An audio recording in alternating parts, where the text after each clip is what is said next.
Oh, well, somebody was saying power through. Okay, too late. All right, so let's bring this back up again. All right, Craig is back here.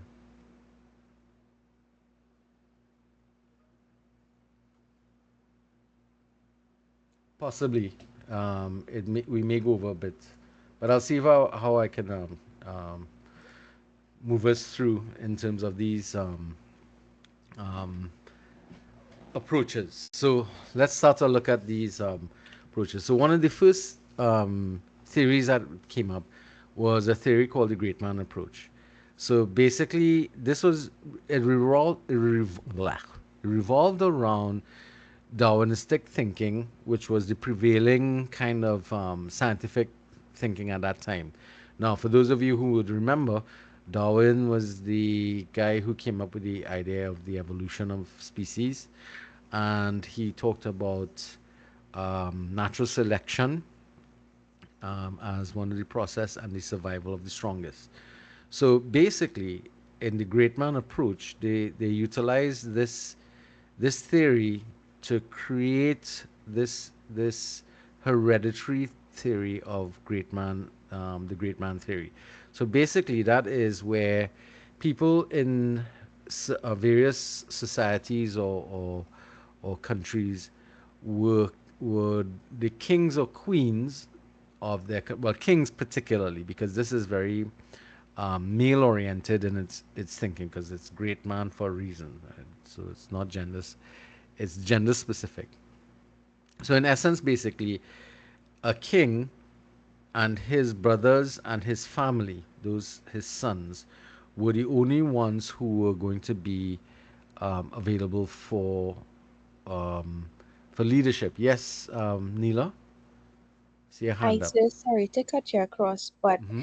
I don't think you shared back your screen. I didn't, did I? Yes, that is quite true. Thank you very much. Are you No seeing it problem. now? Yes. Right. So the great man theory, my bad. Um, Thank you for pointing that out. All right. So we're looking at the great man theory, and as I said, Darwin was one of the guys whose work inspired the or was the backbone behind the theory. So basically, what we had is the kings in particular, sorry, um, who rose to positions of power would maintain their ability because apparently they would be.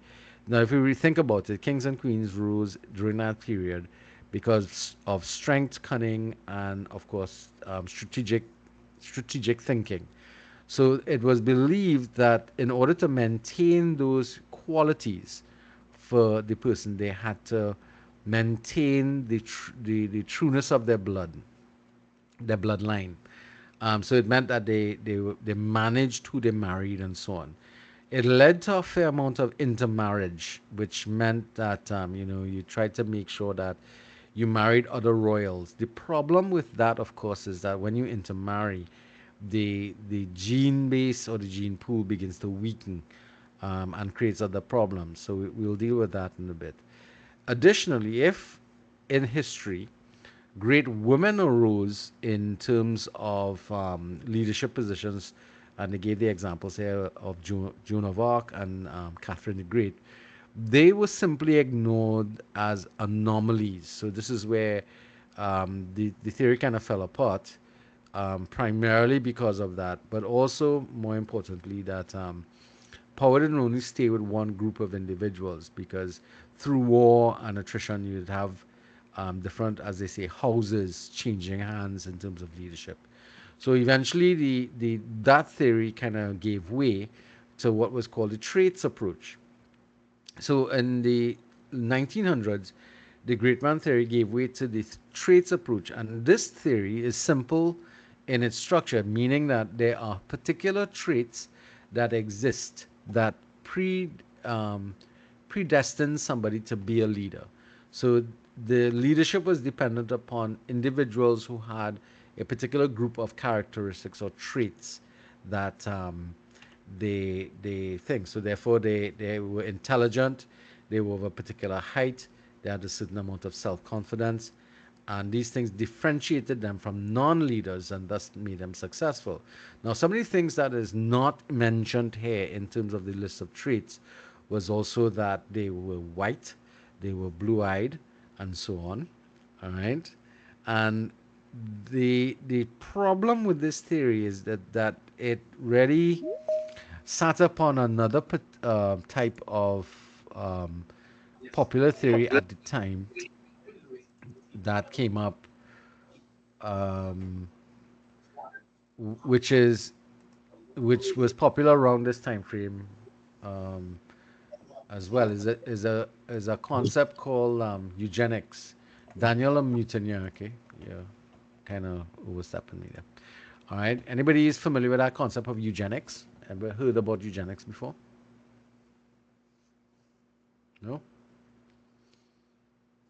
It's a thought or idea. It evolved out of Darwin's theory of the selection process thing, but the idea was that one could breed um, certain individualistic characteristics by ensuring that the bloodline of the individuals, again, it maintain that particular thing. There were particular types of individuals who were predestined, and this was eugenics was one of the concepts that actually was utilized during as an explanation for certain types of activities that took place during the Second World War, in particular, because certain people were seen as non-human, and therefore that particular grouping of individuals needed to be wiped from the face of the earth, so to speak. So eugenics was one of the things that was also utilized in particular in this trait theory thing.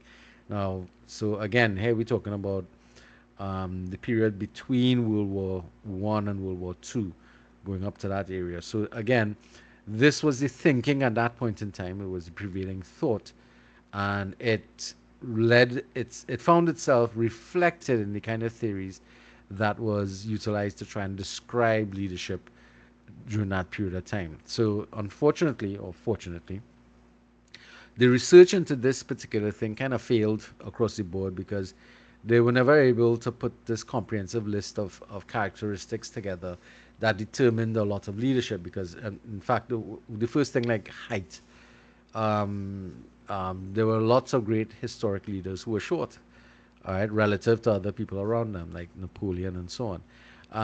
Hitler was another short individual.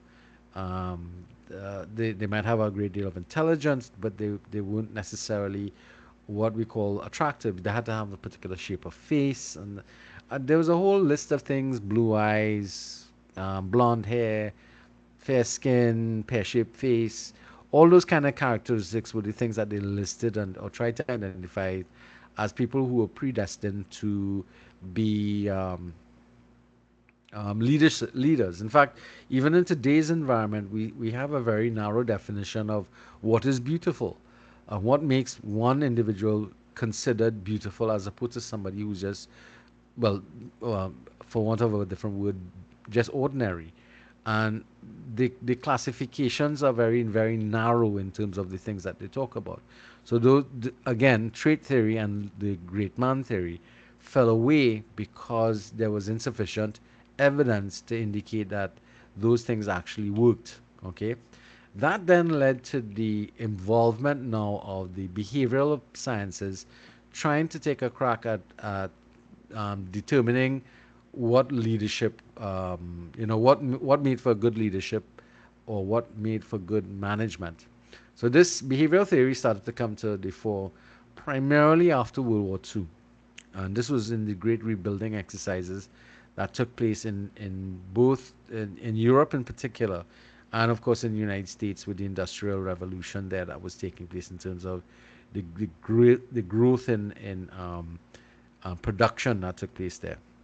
And what they were paying attention to was in the context of these industries, what were efficient managers doing that led them to be efficient, as opposed to those that weren't efficient or effective. What were they doing or not doing? So what they started to do is to look at behaviors by evaluating what behaviors were right, what behaviors were wrong, um, okay, and try to do sort of like do an sort of a checklist based one on the other. So basically, they would measure effective versus effective leaders and look at what they were doing to try and make out what was the difference. The field of psychology was actually the one that kind of developed in this area, and as I said before, it really brought came to its heyday between the 50s and 60s. Okay, so Ohio State University and the University of Michigan studies produced two dimensions of managerial behaviors towards subordinates. They refer to them as consideration and initiating structure. So, consideration was any sort of activities that was friendly and supportive towards subordinates. This was action that also primarily looked after their welfare, making sure they had food to eat, that there was safety in the factory floor and that type of stuff, that people had sufficient time to get home and rest, and they had light or any of those things would be considering behavior. Initiating structure is the degree to which the leader defines and structures his or her own role and the roles of subordinates towards the attainment of formal goals of the group.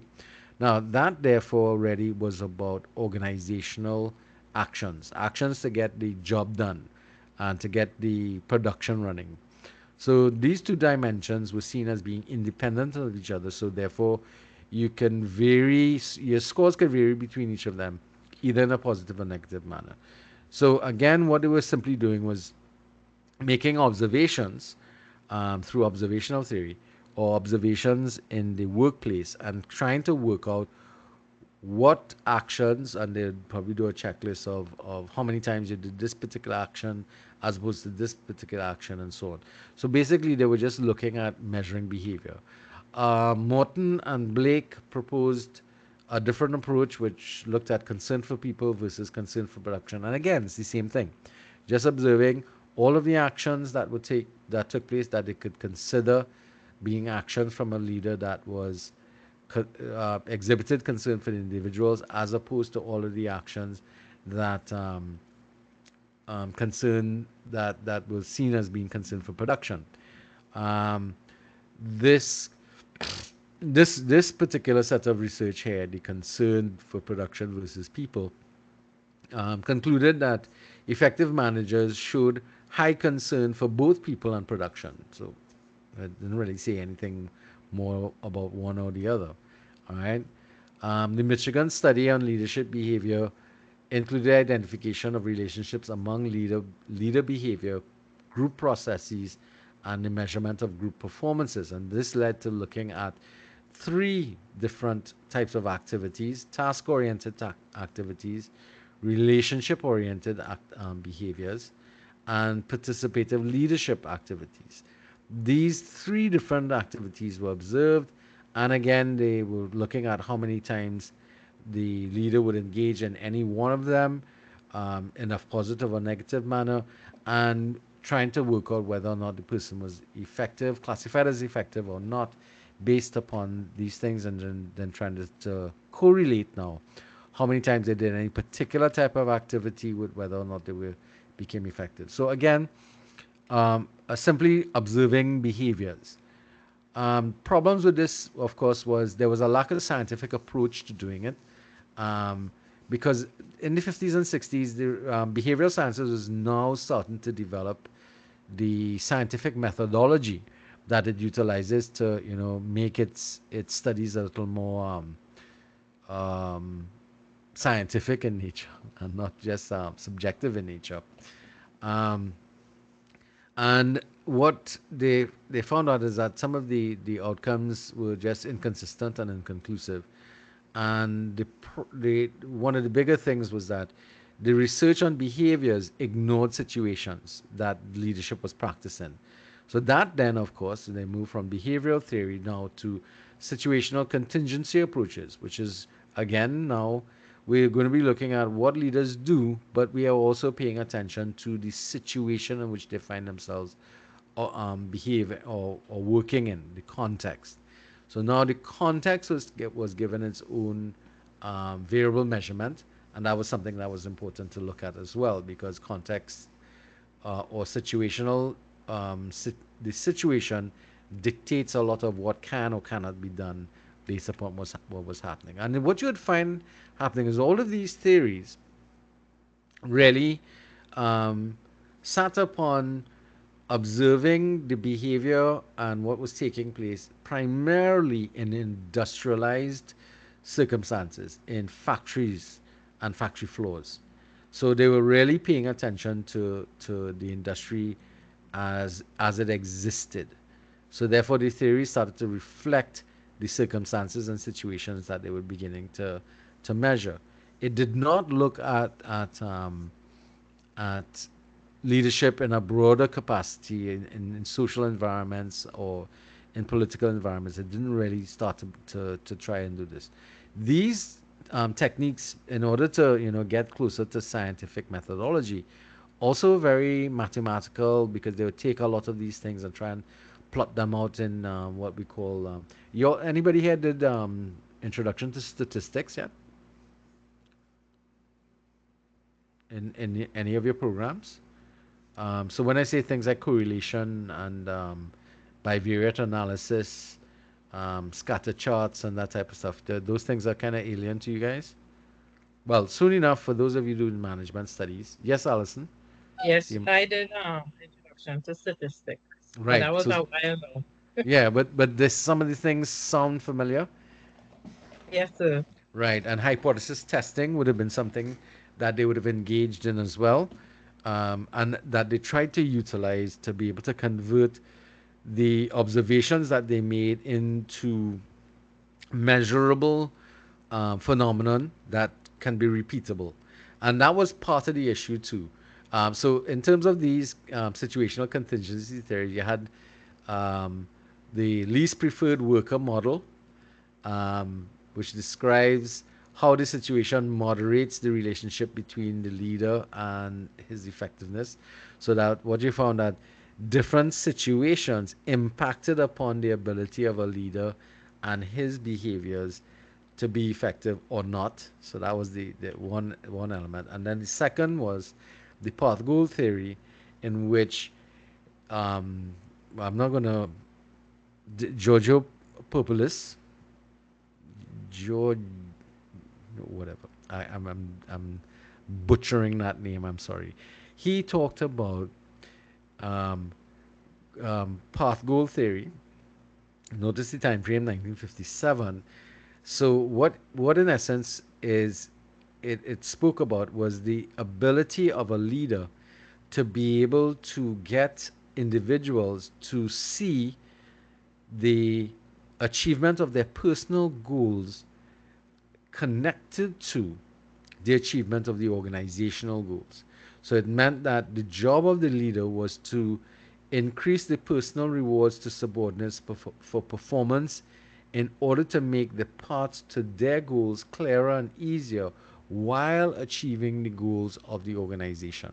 So this is the beginning of, if you kind of read between the lines, of motivational theory, where it's really transactional in nature. You utilize different forms of motivation, be it bonuses, pay increases, that type of stuff, to be able to get people to link their personal achievements or personal goals, like maybe getting a car, buying a house, earning your income, that type of stuff, to be able to support your family, and link that closely to organizational goals. So the more that they produce, the more likely they are to make their personal goals uh, um, achievable. So that linkage there with the path goal theory is one that is a precursor to the motivational theories that come up in the future.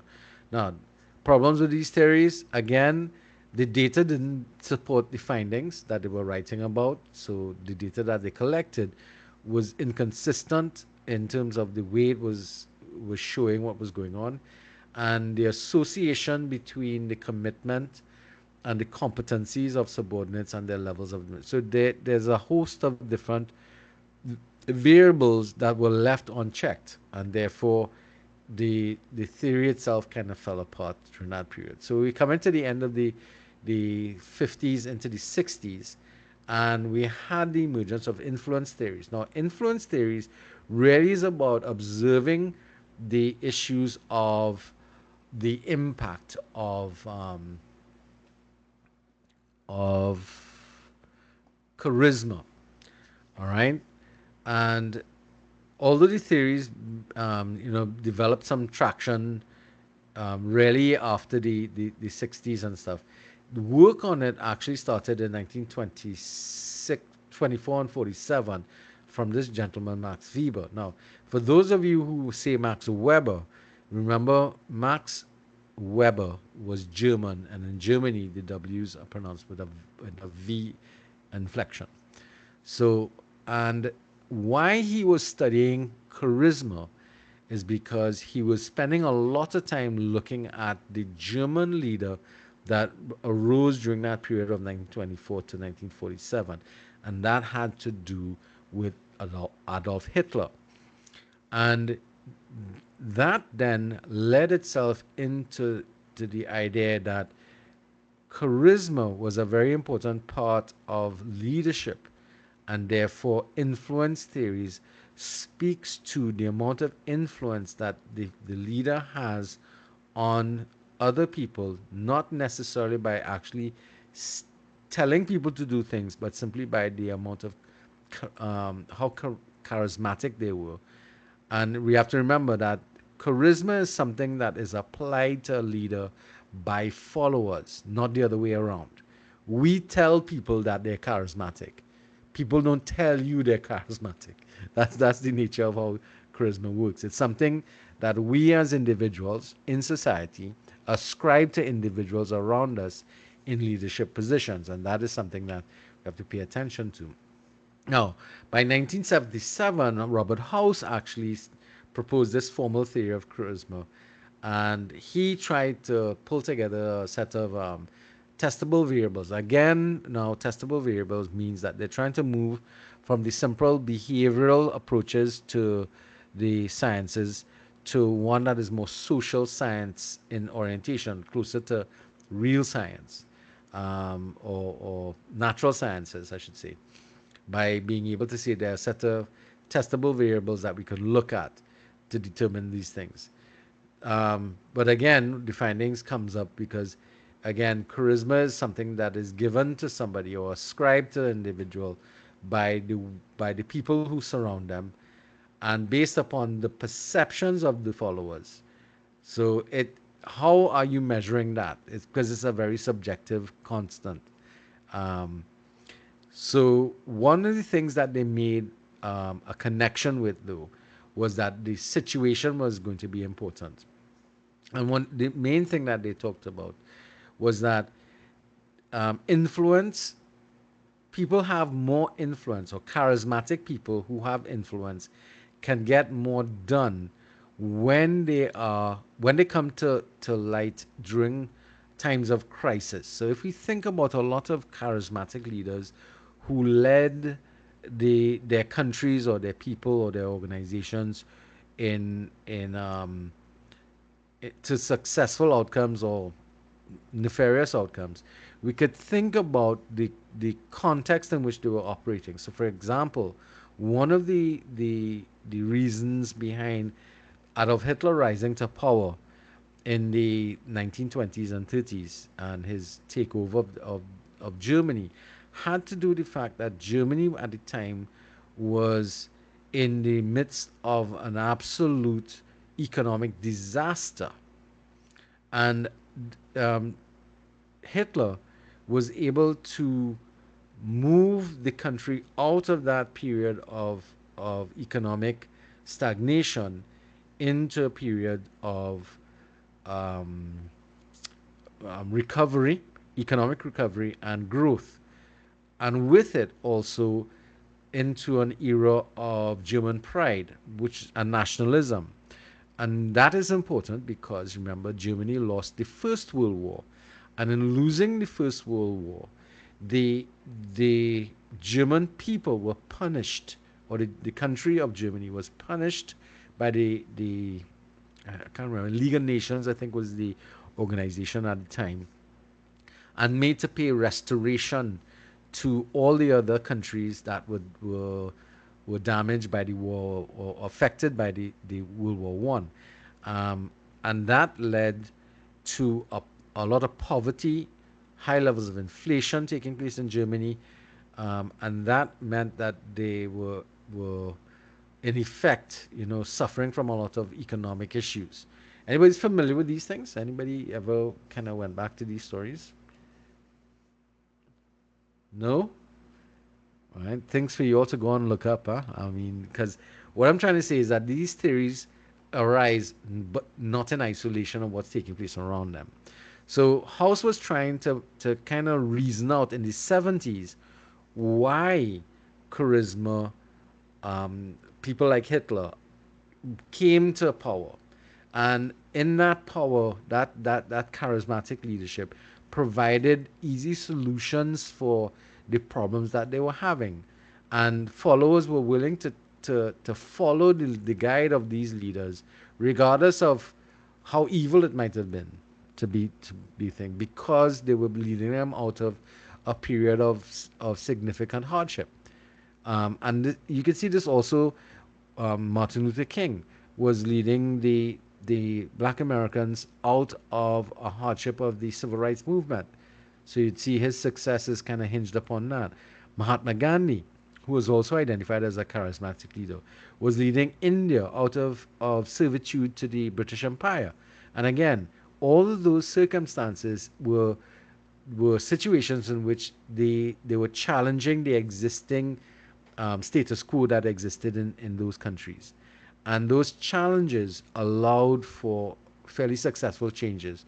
Now, I'm saying successful, but in the context of the German thing, it might have been successful for Germany, but it was not so for the countries around it who suffered from it.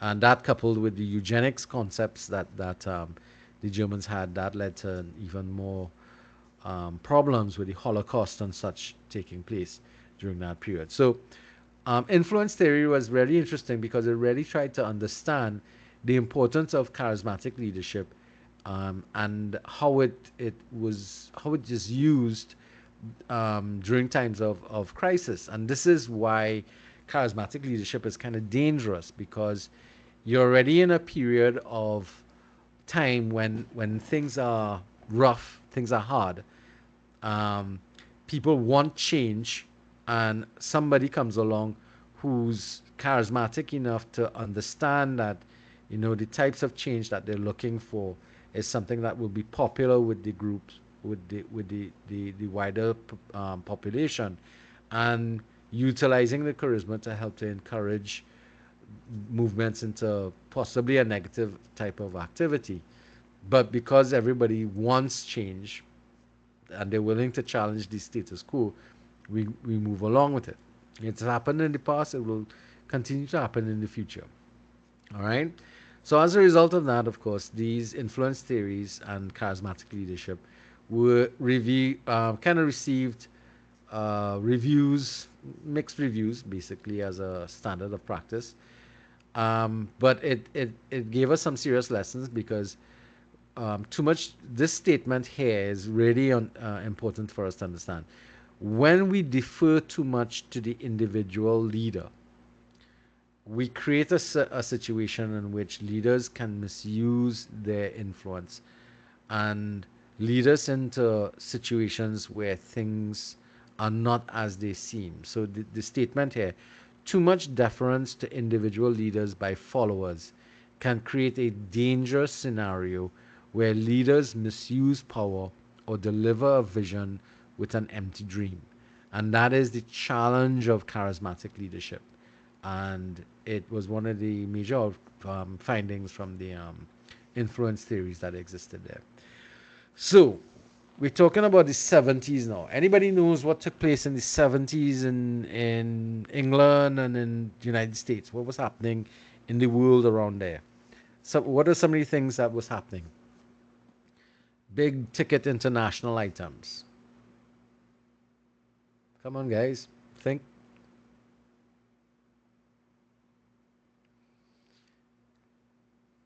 Nobody here did any kind of history. The Black Power movement, I'm not sure. I don't know if that took place Right. in the So we had the 60s. civil rights movement, the Black Power movement here in Trinidad. Fine. Great. Hmm. What was happening in the wider environment though, during that period of time? What was all right, the United States was involved in a war. What war was that? The 70s? Sorry? In the 70s? Mm-hmm. 70s. Cold War? No. Well, the Cold War started from the 50s, so they were still engaged in that, but they were actually engaged in war as well. They remember they had done the Korean War as well too. Hmm. But the war that was in the 60s and the 70s was the Vietnam War. They Oh, were yes. in, right? Now, what Hmm. came up during that period of time in terms of social movements?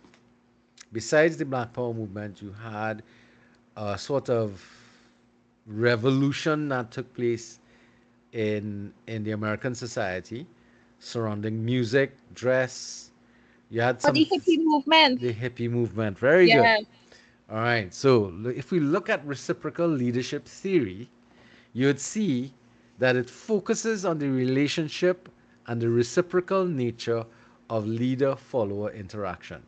Now, during that time in the 70s, there was a lot of this free love. Now, so there are a couple of things that happened along the way that helped to move this forward. You had the hippie movement, yes, the flower power, but that was powered a lot by the invention of the pill for birth control, um, which fed into the free love environment. You're familiar with that, but he understands what that was. And you also had freedom of expression and a lot of experimentation with drugs, in Psychedelic. particular psychedelic drugs. Very good. You also had the music revolution, so you had the creation of rock and roll, and you had the British invasion of different bands coming up in the 60s and into the 70s. A lot of heavy hard rock music, which found itself back in Vietnam, and of course, what was taking place in Vietnam also came across to the United States, and that started to influence what was going on there. It also influenced what was taking place in Britain and the UK and Europe. So you had a lot of influences coming out of this movement of the hippie movement. It wasn't only in the United States, because with the hippie movement you also had the rise in feminism, and that movement, I don't know if you already remember burning of bras and all kind of thing, because bras were seen as those restrictive, male-oriented, what do you call it, misogynistic ideology that men had. So the 70s started to dismantle that. The theories that came up in terms of the reciprocal leadership theory also started to speak about the relationship between leaders and followers. Now, interestingly, during this period of time, there was also a lot of cults that developed out of the 60s and the 70s. A lot of people left mainstream life and started to live in communes where they were working together in a community in which everybody shared everything. They also went vegan. They stopped eating meat. They started to follow a lot of Eastern religion. Hinduism became um, really popular among a lot of young people in the 70s. Buddhism, Maoism, all of those things, no, not Maoism, Taoism, they all came to be critical parts of this whole thought process. Now, in that context, these theories started to develop. So the emphasis here now shifted from only looking at the leader to looking at both leaders and followers. And this started that reciprocal leadership theory thing. So these theories always looked at not only the leadership but the followership, and that started to broaden the perception or the analysis of what made for a better leader or good leaders. So the focus now started to shift not only on the behavior of leaders but also on followers. And in particular, again, we have to remember, contextually speaking, one of the reasons why there was this great anti establishment movement was because a lot of people disagreed with the value structures that a lot of the status quo held. So with this, you had the whole issue of racism that came up, that people didn't like about that. They didn't like the secrecy in around a lot of actions that took place. That was also something that came into you know direct conflict with what people believed. Freedom of movement, freedom of expression, freedom of free love, all that movement. Those things were important, and they also had to be ethically clear. You had to be doing things um, that was of high ethical values, that type of stuff. So there are three things that happened here. The leader lost focus in the studies.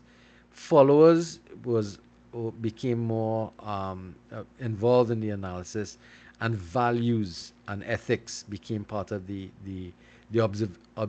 observations that took place in the theories. So all of the theories that arose during this period started to encompass a lot of these things that we started to talk about, and it's about how leaders facilitate their followers and their growth and development, especially where the theories began to try to make sure that the leadership of today prepares the followership to become leaders of tomorrow, and that everybody was working from a place of honesty and being, across the board, being fair and just. So those are the kind of things. So three main theories came up: the transformational, well, I call it transformational, but it's transforming leadership theory, servant leadership theory, and the followership theory. So all of these theories, and I'm going to have to rush through a little bit in these. They are speaking to us in the form of um, the leader is there to elevate followers. So it's about self motivating and trying to raise the others up and holding each other accountable in terms of the ethical values. So during this period, we also had the situation that took place with Nixon. I don't know if you all would remember that, where um, you had this situation where his people were caught trying to steal information in one of those places, and that led to him being resigning as president of the United States. All those things taking place during that period of time. Again, it kind of focused the attention on the need for us to have high ethical values. So that's one of the things. So again, there are three parts to this. The leader's job changed from leading only to empowering followers to be good and to do the job, but more importantly, that there were high ethical values being utilized to guide the behaviors of everybody, both leaders and followers. And one of the key functions of the leader was to ensure that the followers improve themselves to the point that they took over the whole situation of leadership. And again, that moved on. Leaders appeal to followers higher ideals, moral values such as liberty, justice, equality, peace, humanitarianism, as opposed to leaders utilizing the appeal of the negative emotions such as fear, greed, jealousy, and hate. I've found that we've kind of reverted a little bit in terms of that, because in the last US election that took place, there was a lot of things that a lot of people were using fear as a key um, instrument to draw people to them, a fear of the other side. And this, again, we have to think about how that happened was the the concept of, well, you have to remember, we were coming out of the first black president of the United States, Obama. He had his regular 2 terms and they were seen as very popular. Um, and he was, seen as a very charismatic individual who was had a very high ideals and high um, um, ethical values. And then what took place in the party was this fear factor that the other party started to utilize, this fear and hatred of other people. So you had this almost this white power generation thing coming on that was kind of really crazy to look at what took place during that period.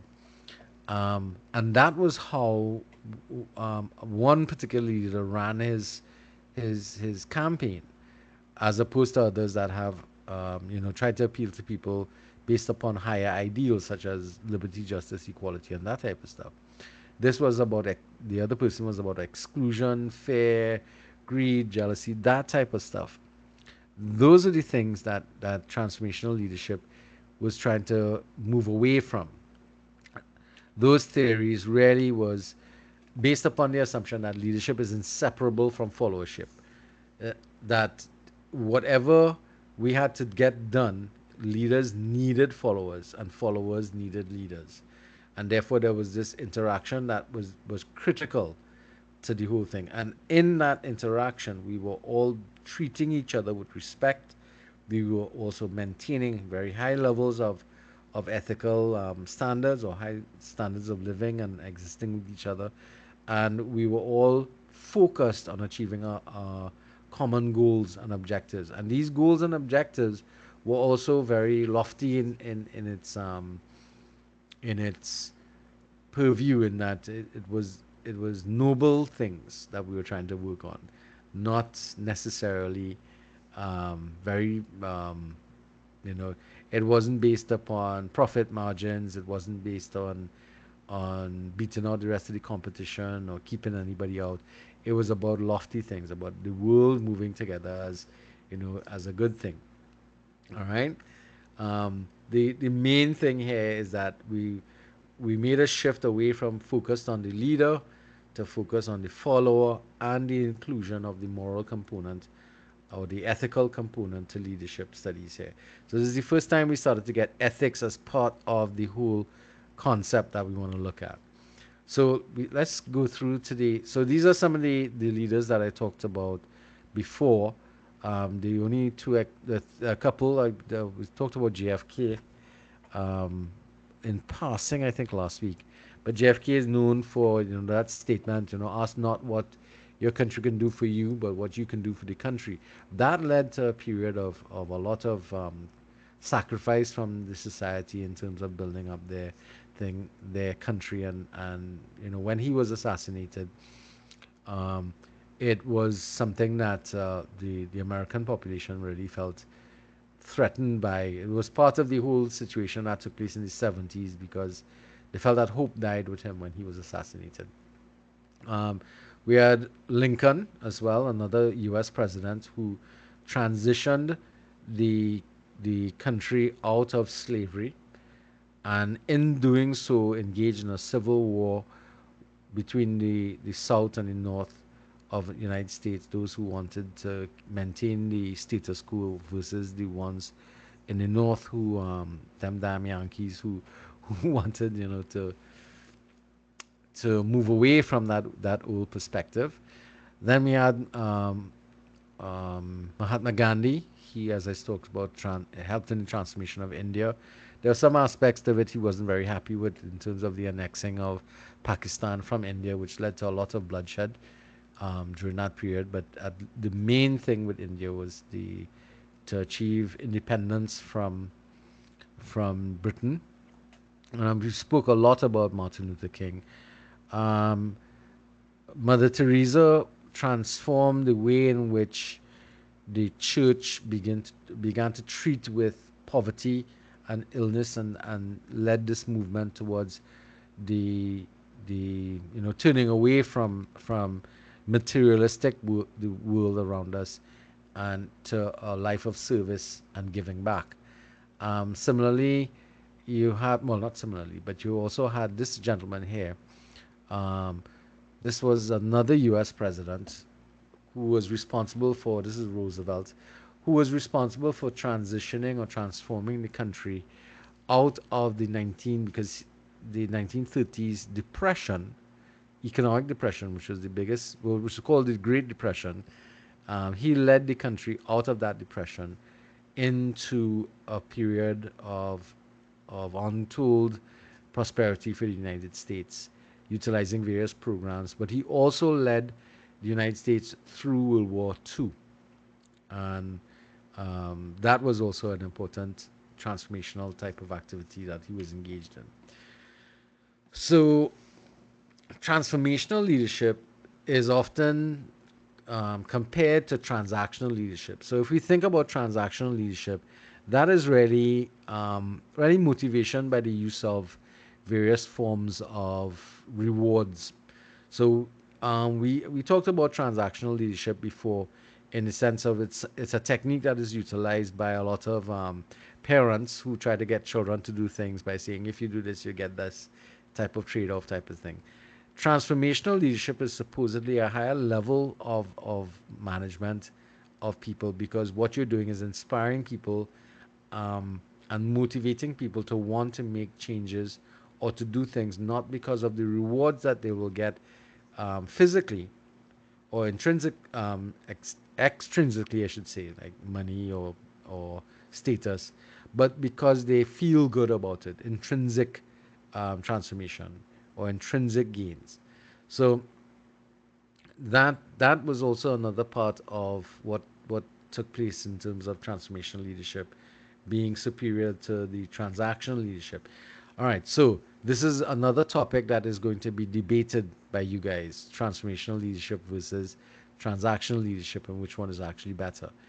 Um, so transactional leadership requires that people be offered some sort of initiative to be able to or stimulus to do something, whereas transformational leadership does not offer any sort of stimulus, but um, creates a desire inside the individual to want to make the change, or to do the right thing, basically.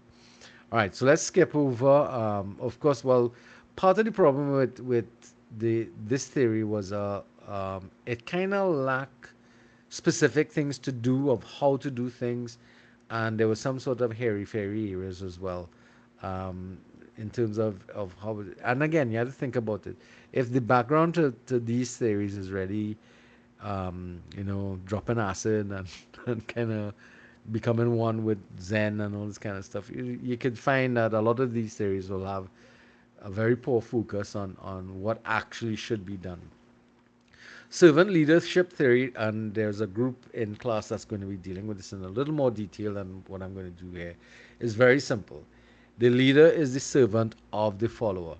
The job of the leader is to serve the needs of the organization and the followership, to be able to create new leaders in the future, as well as to service the organization.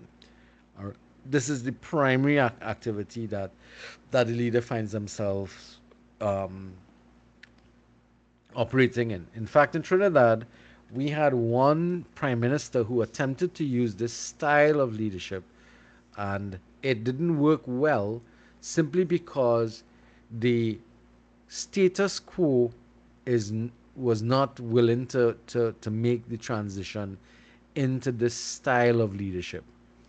Um, because what this type of leadership does, it puts everybody else in front of you, and you have to think of yourself last.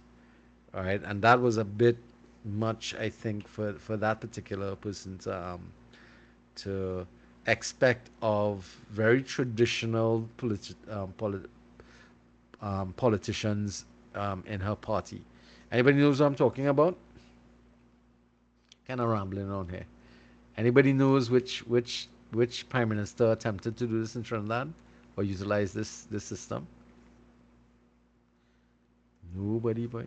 Want to take a guess? See if anybody.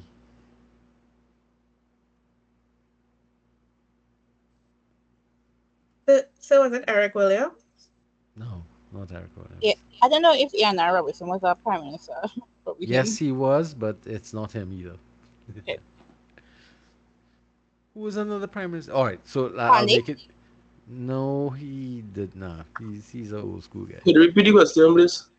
Which prime minister in Trinidad and Tobago attempted to use servant leadership techniques but failed because the politicians that were in, and a big broad hint here, in her party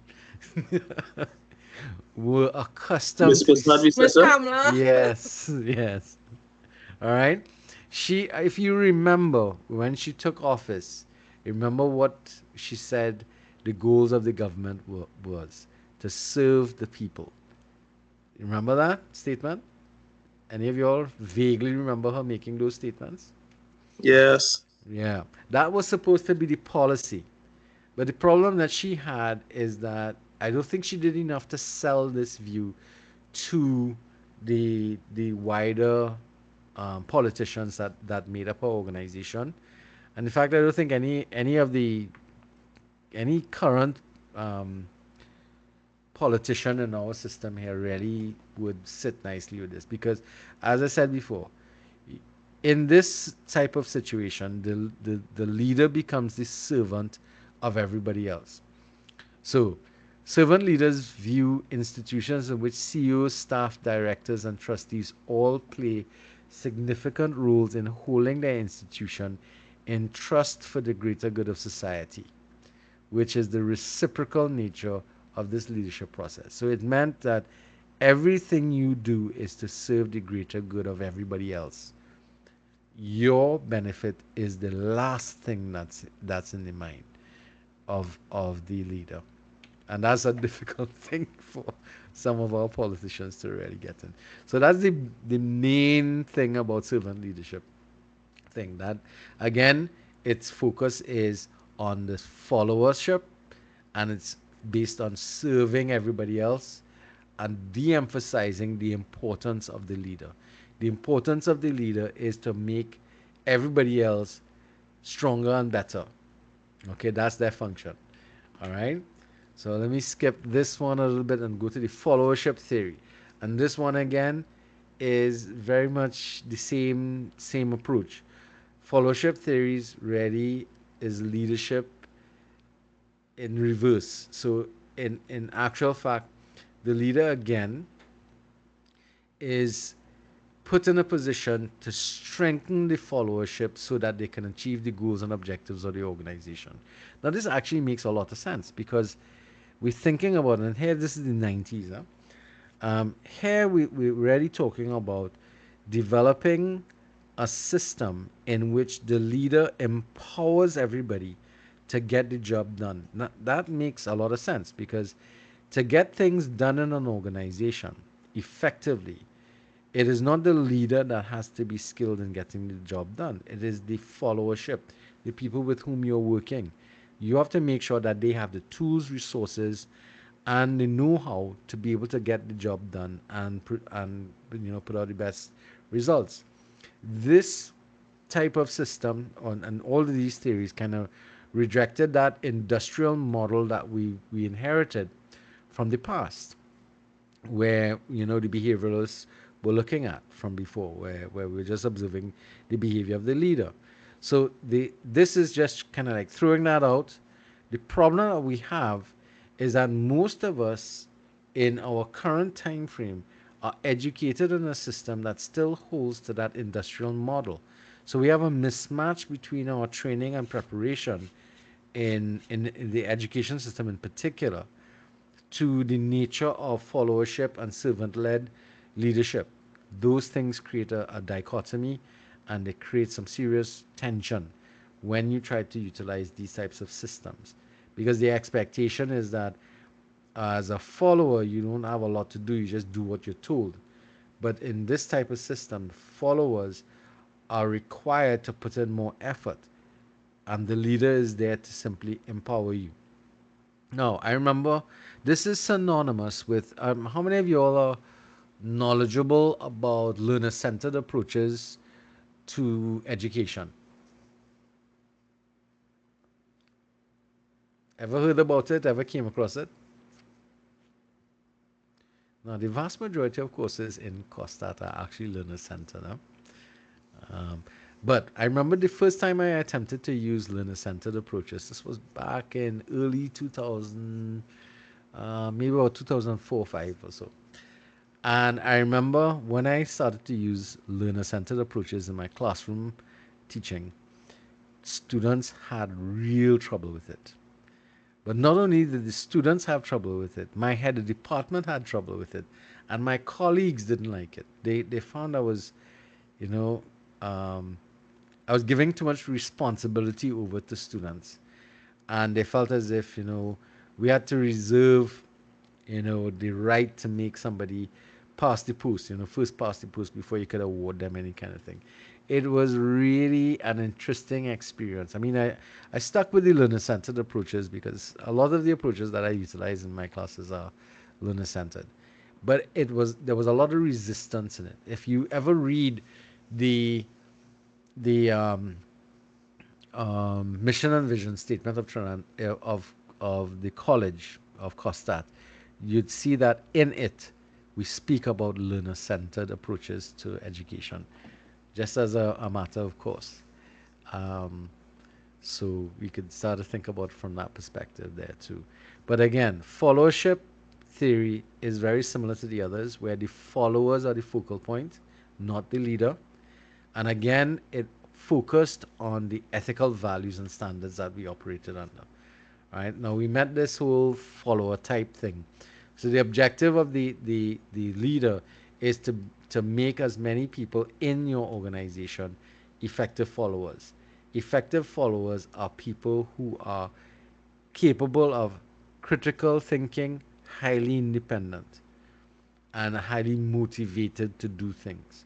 Those are the kind of people that the goal of the leader is to create those types of individuals. All right, not the sheep, the alienated people, that type of stuff. But knowing where people might fall, it then creates or gives you the opportunity to create strategies to get those people to commit themselves to it. So they keep on talking about, we had listed these before. Effective followers share qualities of good self-management, high levels of commitment to the organization, high levels of commitment to um, principles and persons outside of themselves. Um, they build their competencies, so they're very skilled and they know what they're doing. They're not, not guesswork. They are courageous, honest, and credible, which means if they think somebody else is doing something not quite right, they will they're brave enough to say something about it, if even if it's about the leader himself, and they're honest about it, and those things add to their credibility in terms of their behaviors across the board. All right.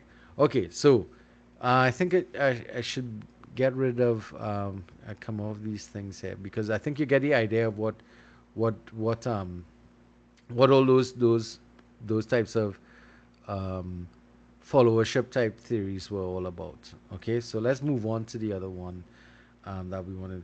So one of the changes that we also have to think about is primarily the shift away from the industrial paradigm that kind of govern a lot of our theories before, to theories that are more in line with what's happening around us. Now, previous theories coming out of the 20th century, and I'd like to read this because it's really instructive for us to actually look at the theories that were coming out, were structurally functionalist, management oriented, personalistic in focus, because it highly depends on the leader in particular, goal achievement dominated, so everything is about profit making and so on, self-interested and individualistic in outlook, male oriented. This is something that leadership programs coming out, or leadership theory, was really focused on the fact that it's only men that really find themselves in positions of power.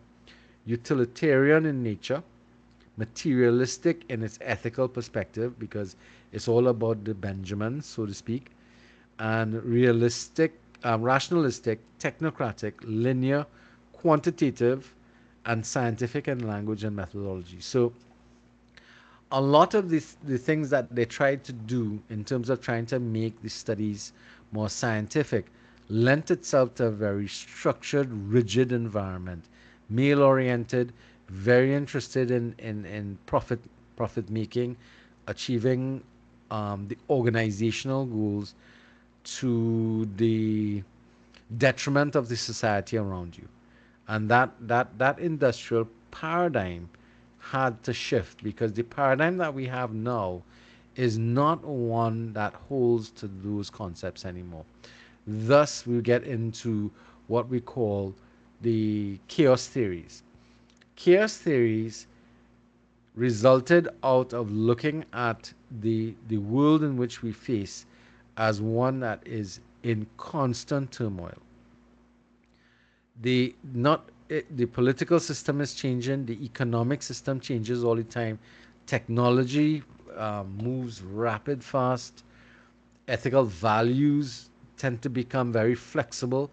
I mean, if we think about our current circumstances, it's all reflective of the same thing, and it means therefore that a lot of the theories that existed in the past can't cope in an environment like this.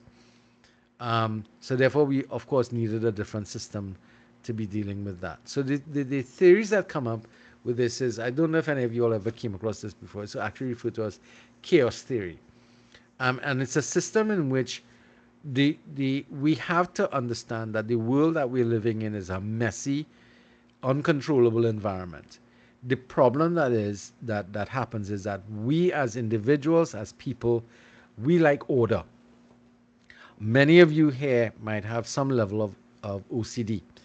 I know I'm one like that. I have some OCD tendencies that I have to put in check a lot because I like my things in a particular way.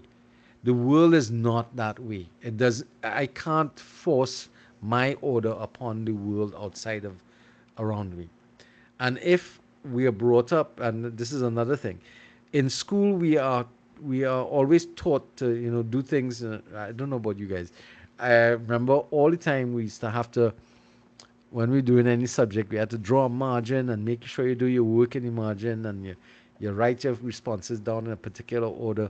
Everything was neat and tidy and controllable. The fact of the matter is that the world is not like that.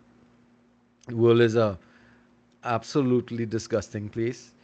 Things I mean, I always get a sense of, you know, I I don't there's a psychological thing I feel, and I wonder if others feel this, a sense of incompleteness, that something is left undone, and I feel it doesn't feel good. Anybody could identify with that feeling at all? When you know that something has to be done but it's not being done? Can anybody identify with that at all? A sense of incompleteness around you? Come on, I can't be the only mad person here. Yes, sir. All right. How does that feel to you? Well, it irritates me. I don't know what, I don't know how Man, you're supposed to respond to people but not doing what they're supposed to do. well, it's not only people. It's about even about yourself too. I mean, sometimes you know you need to get certain things done, but you don't because you just simply don't have enough time. Maybe you don't have the resources. You understand? Mm, And yes. but you have to deal with it, with the fact that it's there. And I always what comes to mind to me is when I die, there's so many things that are going to stay that way, undone, incomplete, and will I still feel the same way? that That's a really curious feeling that I have. I don't know if anybody else can identify with it, with what Lizanne and I are talking about. Anybody? No? A sense of incompleteness, a concern that that that things aren't being done or put in place the way they ought to be put in place. That's a really curious thing. But chaos theory tries to get us involved with this, so that's something that we want to look at. Now, there are a couple of things that the chaos theory talks about that we have to be paying attention to. The first thing that it refers to is that we have to realize, one, the world is not this neat place, that it's going to be filled with chaos. Everything is going to be happening. We could think about like when the pandemic came over. Think about that madness that took place during that period of time. The amount of change that took place so rapidly in a short space of time.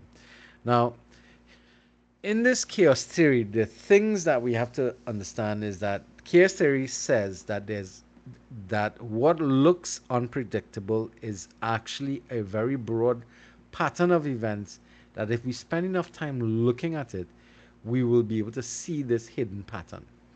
And in order to see this hidden pattern, it means that we have to pay attention to what started the change or the thing. So what they talked about here was that we have to pay attention to something called the initiating conditions or the initial conditions. We need to be paying attention to that because the initial conditions kind of help us to predict where we might end up. The second thing that we need to be paying attention to is that we need to consider that we are correlated and codependent on each other to be able to navigate our way through this. So that another concept that we have to pay attention besides the initiating situation is the concept of andness and the idea of anding. So andness means that we need to think about things not as one and done, but as one and something else. And anding means that we could have multiple perceptions, ideas, or concepts that connect to each other. So if you think about this, we can't do things all on our own all the time. We have to and with other people, or we have to and with other ideas. That's the concept that we want to talk about. And this kind of makes sense. If you remember from earlier on, we are smarter than um, you know that whole thing. We are smarter than me or than one. So the group is the more powerful unit. Okay. So the other element with the anding is to also try to stop thinking about um, either or and think about both and. So, and this leads us into systemic types of thinking. The concept is we have to stop thinking about right or wrong, and we start to think about right and wrong. So to find solutions, it might mean that we use a couple of ideas, and them together, extracting from each right and wrong answer the rights that work and minimize the wrongs that don't work. All right. Again, you remember it's kind of like patchwork across the board. Okay. So the three things we talked about: the initiating conditions, the anding and andness, and stop thinking either or and start thinking both and. All right, because you can't get the perfect solution. There is no perfect solution for the situation or the problem that you face. But there are countless or many partial solutions that you can pull together and eventually get a workable solution that will be able. So it's better to have, as they say here, multiple partial solutions to treat with a circumstance or situation than just looking for one answer to the situation that you face. Now, this takes a lot of, well, for people with OCD, it takes a huge, like a heap of salt to be able to swallow this because we don't like it. All right? We prefer neat, clearly identifiable solutions as opposed to all of these some part wrong, some part right. This kind of like how it hang, it swing kind of nonsense.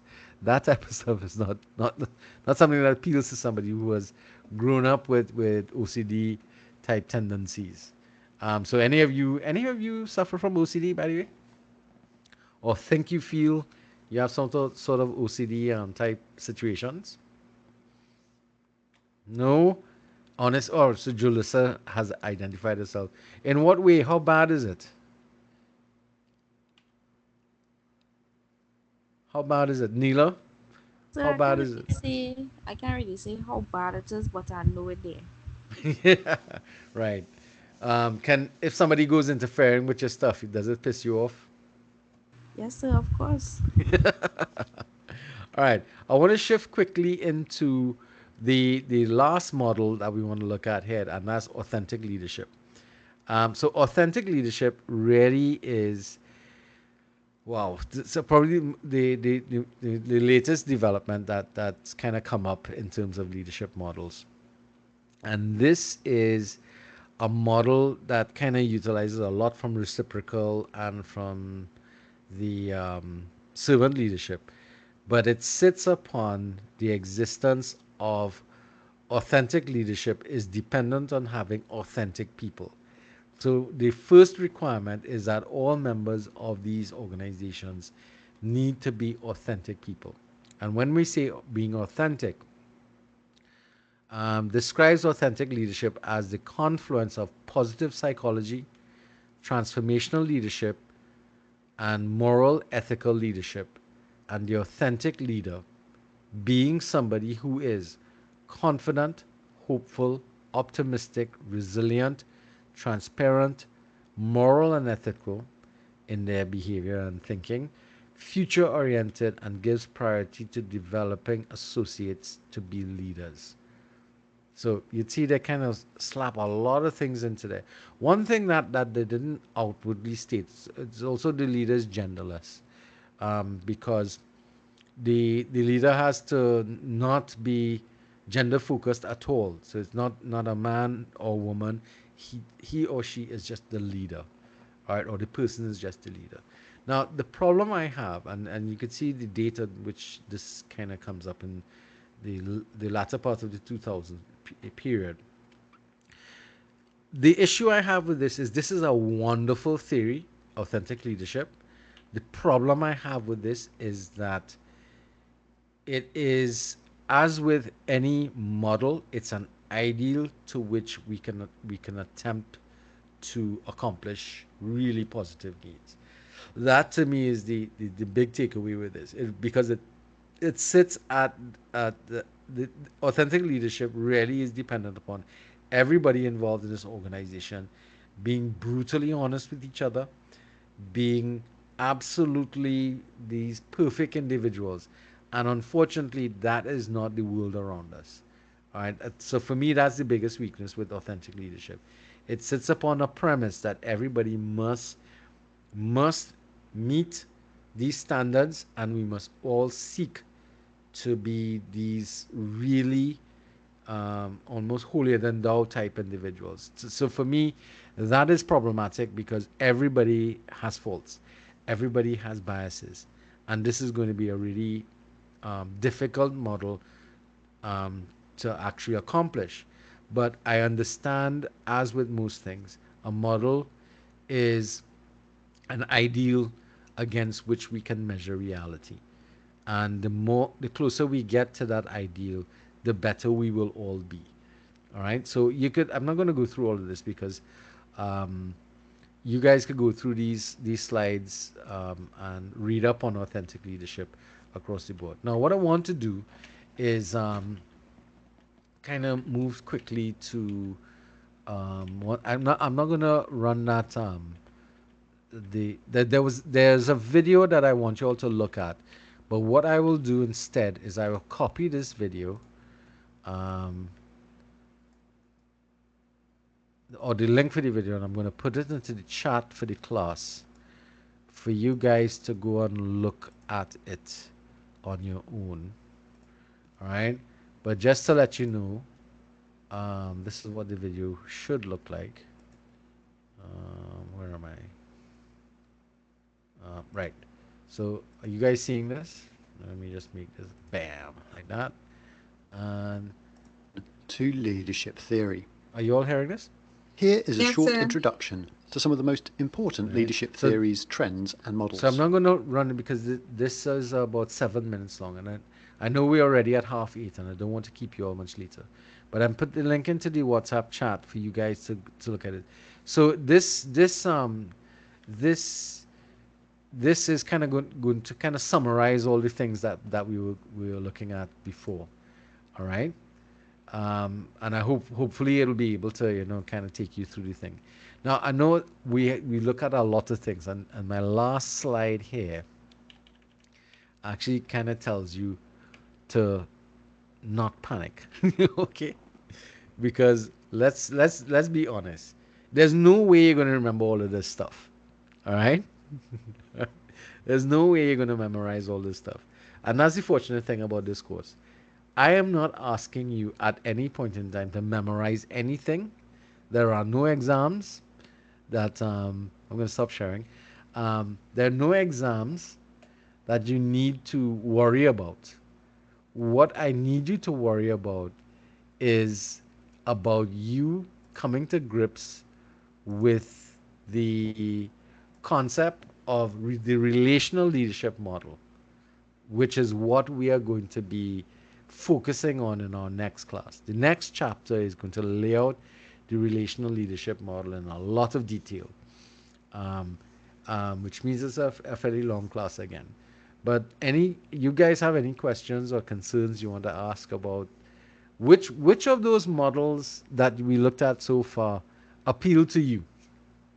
The one that appeals to me is authentic leadership, but I can see where it came from.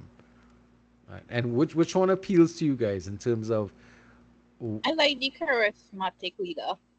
ready? Okay. Remember Yeah. we talked about the dangerous issues with that, right?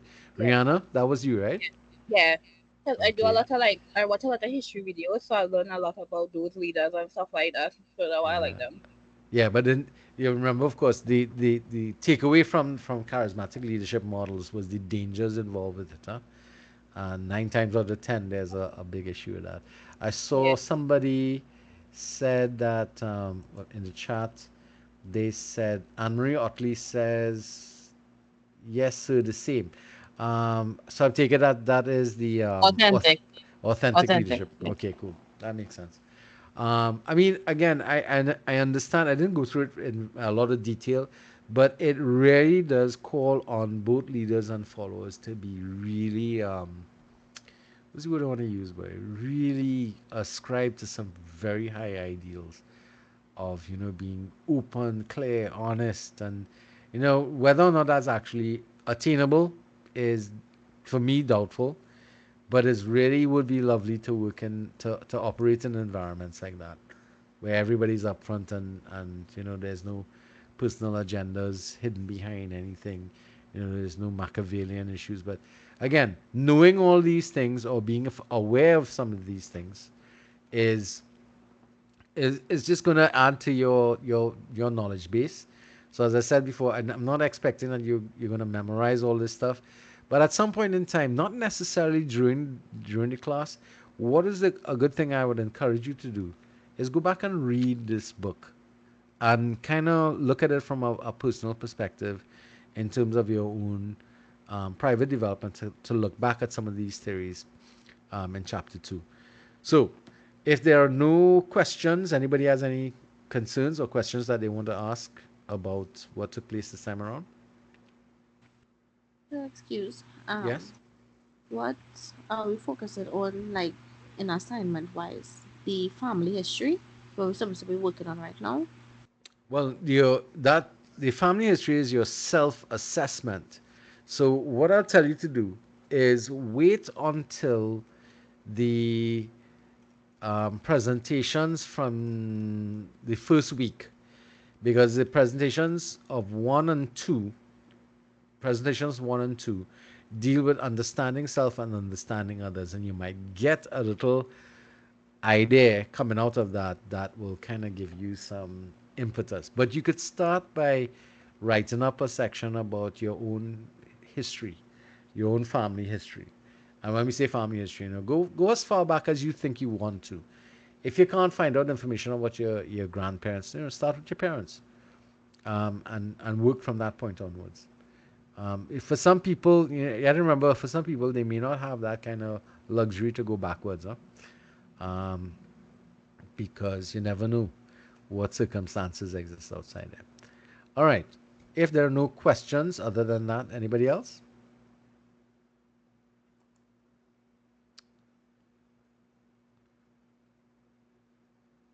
No? No, sir. All right. Let me stop the recording. Okay.